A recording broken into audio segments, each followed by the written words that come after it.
প্রতি বছরের মতো এবারও চেতলার বৃদ্ধাশ্রমে মুখ্যমন্ত্রী। নবনীড়ে পুজোর উদ্বোধন করলেন মুখ্যমন্ত্রী মমতা বন্দ্যোপাধ্যায়। সময় কাটালেন বৃদ্ধাশ্রমের আবাসিকদের সঙ্গে। মুখ্যমন্ত্রীর লেখা গান গেয়ে শোনালেন আবাসিকরা। গানে, কবিতায়, আড্ডায় পুজো শুরু নবনীড়ে। আবাসিকদের মন খারাপ না করে সব সময় হাসি খুশি থাকার পরামর্শ দিলেন মুখ্যমন্ত্রী।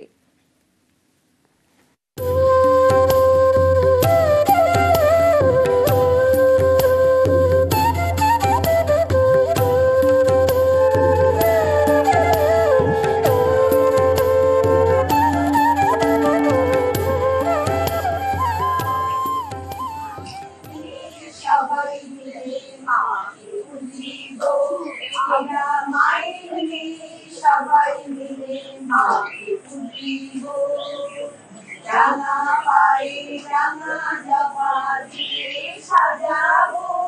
আমরা রাঙা পায়ে রাঙা জবা দিয়ে সাজাবো।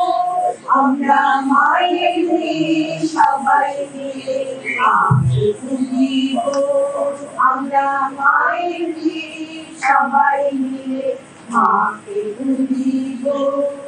এসো এসো এক হয়ে আলো জ্বালো, পৃথিবী একই পাখি একই আকাশ বাতাস, সীমানা থেকে সীমানা ছাড়িয়ে একই প্রাণীর বিকাশ। আমার চোখে তারায় বিশ্ব হাসে, চোখের একই ধারা, সব দৃষ্টি এক হয়ে যায় আমার ভালোবাসায়।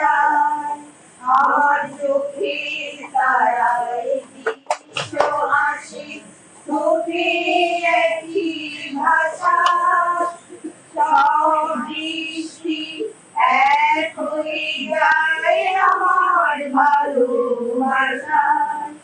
এসো দরজা খোলো, এসো এক হয়ে আলো জ্বালো, এসো মনের দরজা খোলো, এসো এক হয়ে আলো জ্বালো। মাকে যত্ন করার জিনিস, যাকে আগলে রাখতে হয়, যত্ন করতে হয়, সম্মান করতে হয়, এটুকু রাখি আমরা চাই। ভালো থাকবেন, সুস্থ থাকবেন। অনেকক্ষণ সময় নিয়েছি আপনাদের, সবাইকে অনেক প্রণাম জানাই।